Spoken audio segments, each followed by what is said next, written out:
আমার ছোট ছোট কন্টেন্ট ক্রিয়েটরদেরকে বলবো, আমার মতো যারা আমার থেকে আরো নতুন যারা কাজ শুরু করছেন, আসলে বড়দের সাথে সময় দিতে দিতে ভালোবাসা শ্রদ্ধা তাদের ভিডিও দেখতে দেখতে কমেন্ট করতে করতে তাদেরকে ভাইরাল করে দিলাম। তবু আমাদের কথা কেউ স্মরণ করে না। আমি দেখছি, আমি মুন্না ভাই বলেছি, এখন থেকে আমাদের ছোটদেরকে সব সময় সময় দিবেন।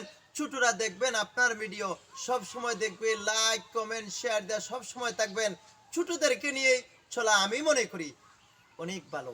কেননা বড়লাম দিন যায়, সপ্তাহ যায়, মাস যায়, বছর যায়, আপনার ভিডিওতে একদিনও দেখে না, খালি বলে রিপ্লে কমেন্ট করো, শেয়ার করো, এসব বলে।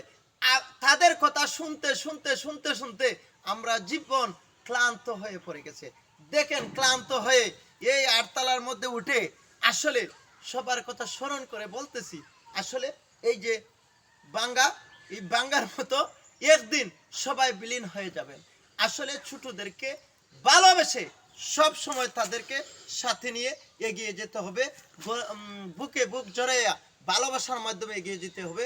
ছোটদের প্রতি সব সময় এখন থেকে সবাই নজর দিবেন, এই প্রত্যাশা সবার প্রতি রেখে আমি সবাইকে বলবো, এখন থেকে আজ থেকে চলেন ছোটদেরকে লইয়া একটু সব সময় বুকে বুক জড়াইয়া কাজ করে এগিয়ে যাই। সবাই একসাথে এগিয়ে যাই, সবার একটা মনে তৃপ্তি থাকবে, আনন্দ আসবে। সবাইকে শুভরাত্রির শুভেচ্ছা রইল। আসসালামু আলাইকুম ওয়া রাহমাতুল্লাহি ওয়া বারাকাতুহু। আমার পেজটি সবাই ভালোবাসে ছড়িয়ে ছিটিয়ে দিবেন। আপনাদের জন্য শুভ